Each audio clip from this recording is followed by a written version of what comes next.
Kasookedde nga batya okwanukula Jano Muhoozi. Ye Minisita Chris Balyomunsi yagambye nedda ssebo togenda kunyigira mu ttooke, ngenda kubeera nga nange nkwanukula. Kaakati nno ebigambo Minisita Chris Balyomunsi byayogedde ku Jano Muhoozi n'ebyo ebigambo byatera okuwandiika ku mukutu ogwa X byaleesedde obuzibu okukakkana nga Muhoozi amuyise ate omuli w'enkwe.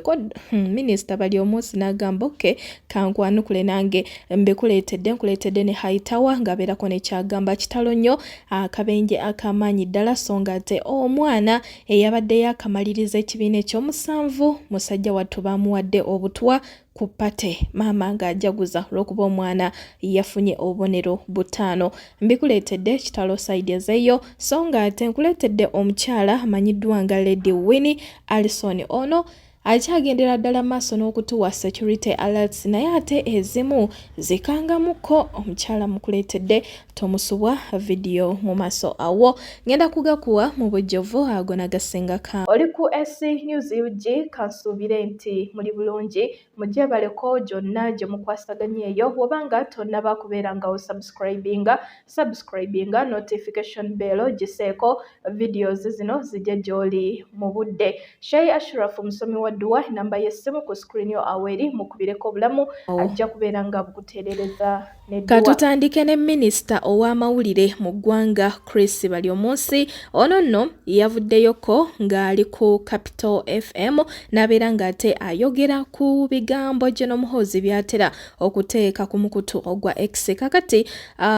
Minisita Balyomunsi ono mu kwogera kwe ng'ali ku Capital Farmer yavudde n'agamba nti Jano Muhoozi Kayine Lugaba tayogerera gavumenti buli kyawandiika ku mukutu gwe ogwa X obubaka tebuba butongole y'ensonga lwaki amala n'abijjayo era n'agamba nti ensonga eyo y'emu yagitwalirako President Museveni kwegamba n'agimwanjulira okubeera nga ayagala kumulaga nti munange mutabani wo byakola ku mukutu ogwa X ate si birungi kubanga ateekayo obubaka n'alumba ono n'alumba oli ate oluvannyuma obubaka webuzza omuzigo ate n'agenda n'abidiriitingayo n'okwetonda ne yeetonda nga ne juzi twamulabye ayina be yeetondedde naye nga ebigambo ebyo ate Minisita Balyomunsi byayogedde byamufuukidde akabasa mu kusooka.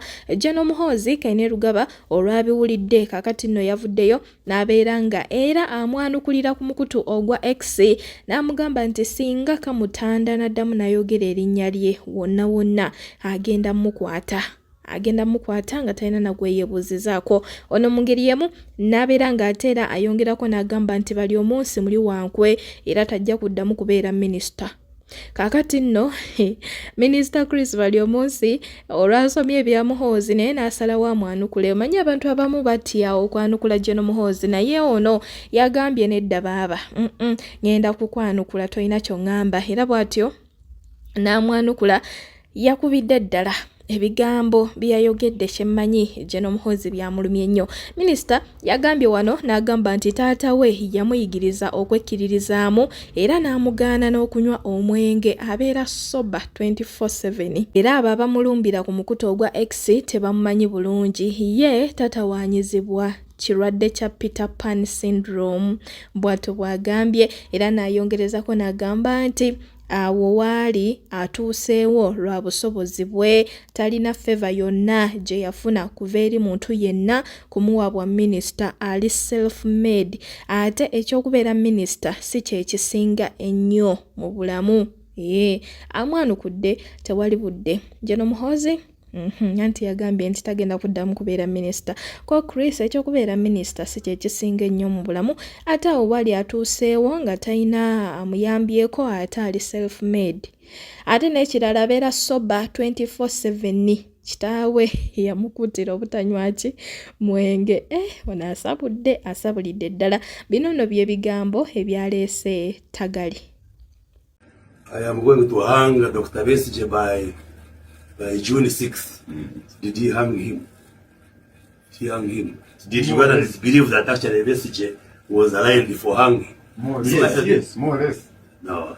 So I think many right-thinking Ugandans, save for the politics and what, they just know he likes tweeting. At times he tweets and he deletes and so forth. And I have been, for the record, saying those, as a government spokesperson, I treat them as casual comments he makes on social media through Twitter. I have discussed this issue with the appointing authority, with the president. Admittedly, his tweets make my work a little bit difficult. Ate ye omukulu Kabanda ono naye avudde n'agamba nti Minister Chris Balyomunsi resigninge olw'ebyo byayogedde ku CDF Muhoozi. Video yino tweyongereyo. Anti kati Balyomunsi Mukama nsonyiwa okuddamu okumwogerako. Yagambye nti yagenda n'aloopa General Muhoozi Kayingo wa president nti omulimu gwe aguzibuwaza.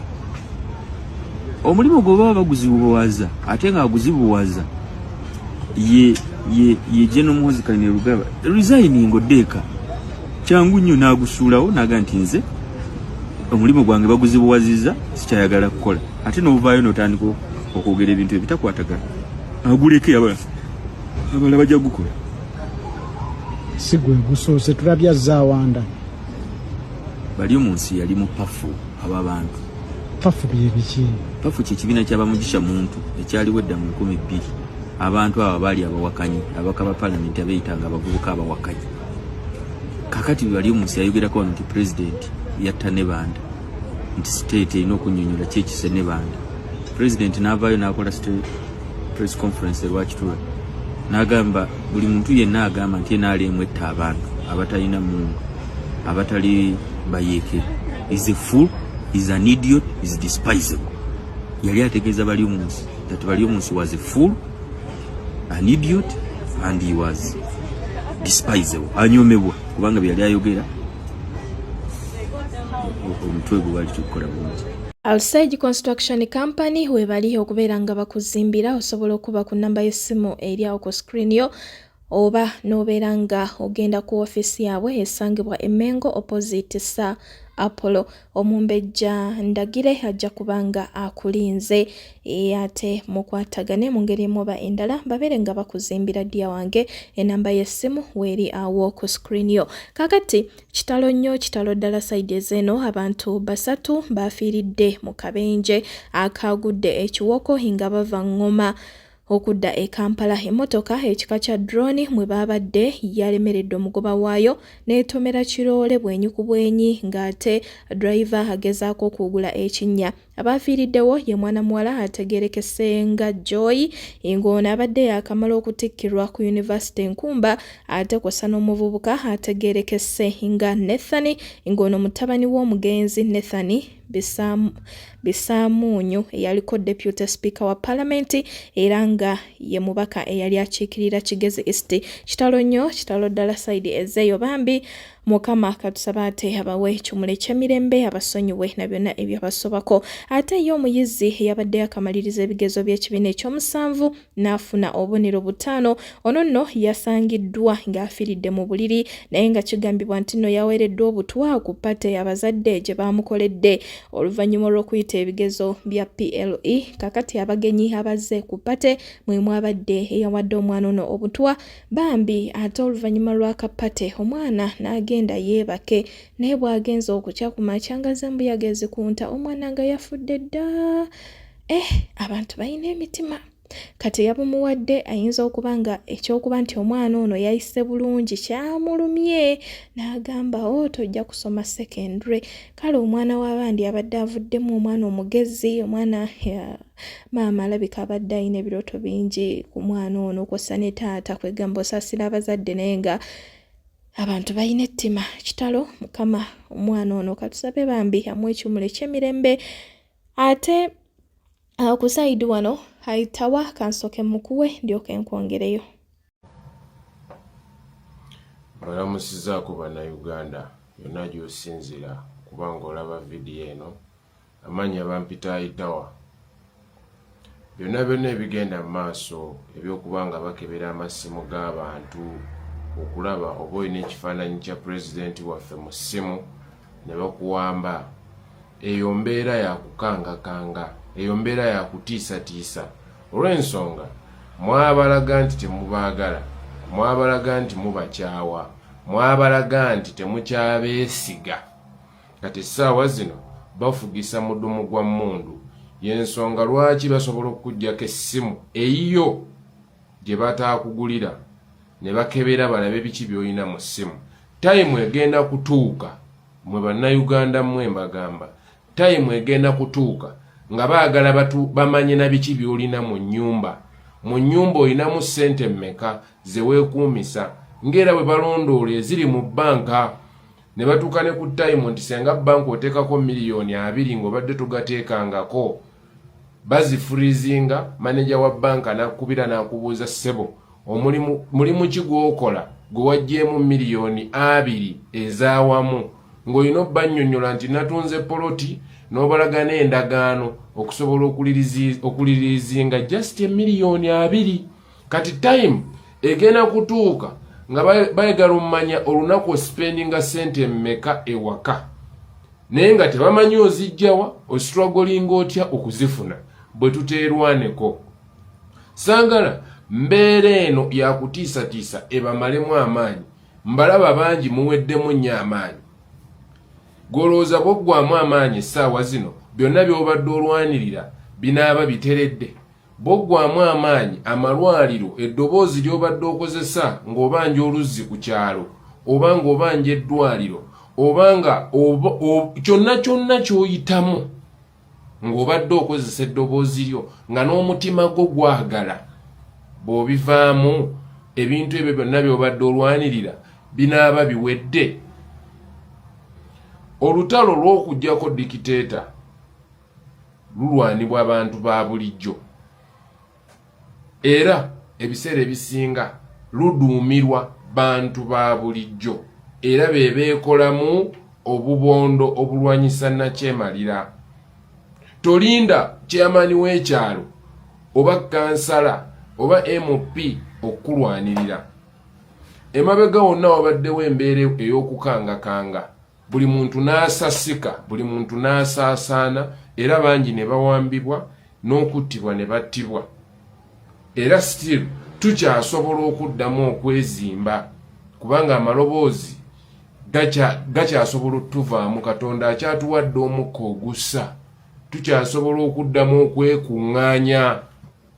Yadde nga bataddewo embeera ekangakanga, tusobola okuddamu. Bw'abanga mu COVID-19 bannayuganda mwastruggolinga emyaka 2 ng'eggwanga liriko kafyu okumala emyaka 2 nga gavumenti tekuwa kyakulya, naye ng'ate mu prosesi y'ogende kunoonya ekyokulya abeero DU baabattanga, era bangi ku mmwe mwasibwanga ng'okuvaayo malawaayo 2,000 oba otwalibwa mu makomera. Lwaki essaawa zino ku kyokulwanirira ensi yo obeera onafuwa? Mujjukiremu embeera gye twayitamu mu COVID, nti wali tusobola kwakiseesinga n'okufuna ak'okulya, n'okyali wa mukwano gwo ononyeyo ekyokulya ng'ekyo kikkubya emiggo oba okuttisa. Kati ate kino ekyokulwanirira ensi yo, bannayuganda musooke mwejjemu ekintu ky'okulwanirira for God and my stomach, including my family. Kyekituleetera okuba nti newowa bakuba omuntu ku kkubo, mujjayo bujja vidiyo kutandika ku likodinga ofune kontenti nti oyo baamututte. Lwaki mu Amerika basse omukyalo omu, eggwanga lyonna lisituse. E Sudaani batta omukyalo omu, eggwanga lyonna ne litabuka. Paka kati ne nakyemalira w'e Sudaani ali mu kkomera. E Uganda basobola okutta 10,000 buli omu n'addukira mu nnyumba ye. Bwe banajja ku mulyango gwo, nga bwe wadduka nga battooli, nga bwe wadduka nga bakubooli, naawe ojja bulwa kudduukirira. Muyige, yadde tukulidde mu mbeera ey'okututiisa, tukulidde mu mbeera ey'obutaba na mukwano gwa wamu, nti oddukire wa munno n'omutaasa mu mbeera yonna. Tusobola okukizimba ng'osobola obuuza omuntu lwaki okuba munno akoze eki, kaabenga musirikale yali mu kutulugunya omuntu. Muddeemu muzimba omwoyo gw'eggwanga. Yes, pulezidenti abasomesezza buli kimu, naye muyiga okulwanirira. Va mu byolwanirira famire yo, lwanirira munnansi, kabangali eto gundi boda boda etomera eti omuntu obe motoka netomera omuntu ku kkubo amazima omuntu n'amala essaawa ezi nga buli omu yeebuuza oba waawa oba yavuddewa bambi kati famire ye temanyi sooka oyoolewo oyo omuntu obeera omu ku oyo abagenda onoonya famire ye ng'ali mu kulabirirwa naye Uganda bakutomera mayiti yo neebeera ku kkubo okumala essaawa ezi kuba ne poliisi bwe bagikubira ne bagigamba wano batomedde omuntu afudde etwala time okujja kubona afudde tagenda jjiwaayo kyetaano oba kya 10 okumujja ku kkubo naye babagambe nti waliwo ankubye leete 10 tugende tumukwate. Baganda bange tuddemu tuzimbe nga bw'olaba munnayuganda yonna yonna gy'ali okwetolola Uganda yonna oba obweru wa Uganda oba olabye muganda wo era ng'osobola omulwanirira. Bampita tawa mutambuze video mukuume obumu bwe bugenda otuwanguza. Bw'oyagala kuzimba oli mufuna mpola tomanyi wa kutandikira tukubire fe aba Usage Construction Company fe tujja kubuulira w'otandikira oba ofuna sente mmeka oba ofuna sente mmeka akaka sente tujja kagattagatta naawe ofuna akayumba we weebaka tebakulimba nti sente z'okuzimba bazikuŋŋaanya nti kankuŋŋaanye bwe naaweza obukadde 4 nzimbe tojja kuzimba nti kankole emyezi gyange 10 ndyoke ntandika okuzimba togenda kuzimba wabula woonootandika bw'oti n'ezizimba tojja kumanya gye zivudde. Bweti kutemya kwa liiso ng'ennyumba eri ku bbiimu kutemya kwa liiso nga tumaze okusereka mpola mpola bagamba ddiŋŋana amawulu agajjamu omukuto. Tandika kati tandika n'ekyo ky'oyina gwe tosooka kulowooza nti ky'oyina kitono sooka otukubire tukugambe nti ekyo ky'oyina kitono yongerako. Gwe kuba ennamba zaffe kwe ziri oba nsobola okuzisoma wano 007 56 888 587 eya MTN eri 0789 412 124. Twabagambye nti woofiisi zaffe ziri Mmengo ku kizimbe kya Byandaala bakiyita Nayiga C Byandaala. Tuli ku level number 3 bw'ova bw'oti ku Shero Mmengo ekyaffe kwekyotuukirako jangu tuzimbe. Tolowooza nti toyina sente nga tonatuuka mu ofiisi zaffe. Jangu mu ofiisi zaffe ffe tukugambe nti z'oyina tezimala nenze nti waz'oyina kw'oyagala okutandikira zimala era zijja kutandika. Lady Winnie Alison ono ayina message wano kw'ossa ne security alerts ezimu naye lwakuba omukyalo ono bannange security alert zaagaba zikangamu oluusi ebintu biri awo bitiisa. Video yino anyuma nnyo ng'omwewuliriddeko osobola oleka comment mu comment section. Biva Organic bakugu mu kujjanjaba endwadde ez'enjawulo osobola okugenda ku Biva House Mmengo abasawo gye bali bajja kubeera nga bakujjanjaba bulungi oba osobola okuba ku namba y'essimu gy'olabaawo ku screen yo. Face to face dating site weebali okubeera nga bakufunira omwagalwa gwe atalina woba onoonya musajja oba gwe ng'onoonya mukyala weebali beekwate enamba y'essimu ku screen yo awo eri bakubireko oba osobola oweereza message ku WhatsApp okumanya ebisingawo. Ssempeebwa Property Consultants Limited tutunda ettaka ate ku bbeeyi ennungi ddala ate ng'ettaka eryo lya kyapa tukkiriza ne kibanja mpola. Enamba y'essimu ku screen yo awo eri osobola okubeera ng'okuba kweza ennamba z'essimu z'olabaawo oba n'oweereza message ku WhatsApp. These are plans that they have against people, you know, indigenous Ugandans, especially NUP members, the president, Bobi Wine, his supporters who are local in Uganda, obviously the foot soldiers, and all the regime apologists, the NRM regime apologists, Museveni's people who are planning or who have made arrangement to make NUP, brand NUP a terrorist organization, or imprison more NUP members, and also to do away with NUP, do away with the flag, do away with support of the flag, do away with support to the local communities. Many of you have noticed some regime apologists like Odonga Ota, you know, coming out and saying things like Bobi Wine should stop running and come back and work with Museveni. That is absolutely not good. It's not okay. We are a party and we should have the rights to exist on our own without being oppressed by Museveni and his party. So one of the things that many of you have noticed is that besides Religious Council being very supportive of Museveni and doing his duties and his dirty work, you know, you saw the group that went out to Bobi Wine's home after the elections and went to visit Mrs. Barbara Kyagulanyi. They truly went to spy on the home. They truly went to plant information or plant cameras and other devices which would help them spy on the home and spy on the activities of Barbie Kyagulanyi, because obviously they know that she has access to her husband. The religious community has failed Ugandans in general. You can't, as a local community, you can't rely on them to stand for the people. In fact, they have failed in their duties as God had meant, or the Bible has meant for them to be. You know, many religious people or council members or religious leaders have been asked by the Noop community even to come to burials or come to speech, organized ceremonies, to just come and be a neutral body, especially to, you know, just give the word of God as necessary for funerals or celebrations, or, you know, when they have other events like the president coming out and having on his birthday and things like that. Every time they've asked a religious representative to come, they've not come. But obviously when Museveni calls them and gives them those brown envelopes with a lot of money, the cars that he gives them every year, you know, all those things basically shield them from seeing the truth. And as you know, just like cultural leaders, there's no kingdom in Uganda that will stand for what's going on. None of them have spoken about the atrocities happening, you know, the killings, the abductions.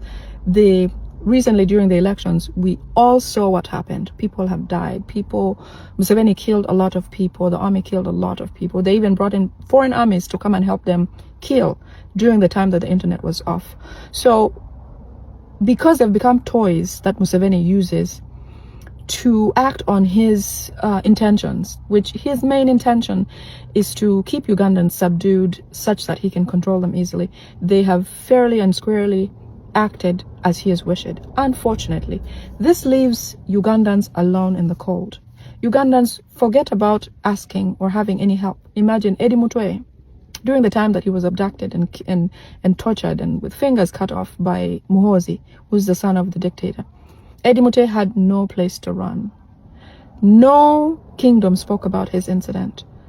No religious, in fact he's a Catholic, no religious cleric came out and said, you know, what has happened to Eddie Mutwe is wrong. In fact, they have a Catholic priest in custody right now, and he's being charged with trumped up charges such as embezzlement of funds and all of that. It is not true, but of course, because he spoke the truth one time and said that what was happening to the Noop organization was not right and that, you know, everything should stop, he became just like Sheikh Kitty, who speaks the truth about what is negatively going on. So far he's been in prison for so long. None of the religious partners or religious leaders that worked with him in the same churches or just in the same, you know, group, because they belong together, none of them came out to speak about this. So as we know now, we cannot rely on religious communities. In fact, the leaders of the church and the leaders of kingdoms in Uganda are useless to Ugandan people. Let me repeat that. The leaders of the church and the leaders of the community of kingdoms and local organizations, and also leaders of the Muslim church, okay, the Muslims do not assist in guiding, like they say, the sheep or protecting the sheep. Everything they do is what Museveni wants, but that doesn't surprise you because he controls them, he funds them, he keeps them shielded, he keeps their mouths shut by giving them a lot of money. So I have some security alerts that I want to pass on quickly. I'm going to read them out to you, so bear with me if I may look down a lot or I have to read a lot. I have had to write them down because they're quite a bit.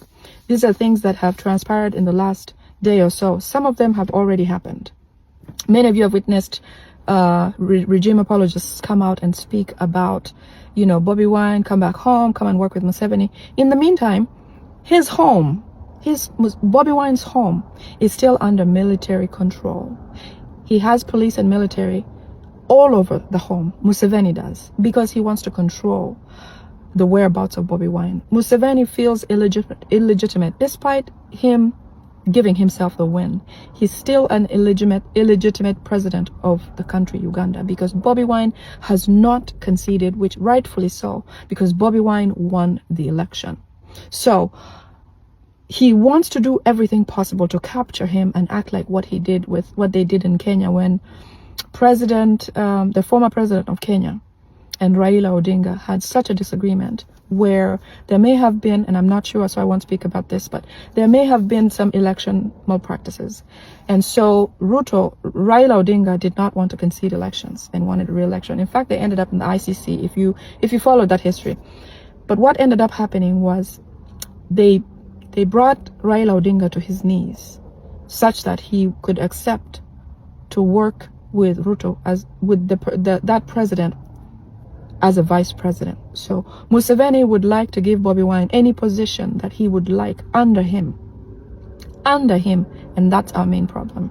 We want Bobi Wine to have his legitimate win because he won the election and deserves to be the president of Uganda. So we do not want what Museveni wants, and that's not happening. So that's why he's wanting to get Bobi Wine red-handed, take him and possibly have him mentally erased.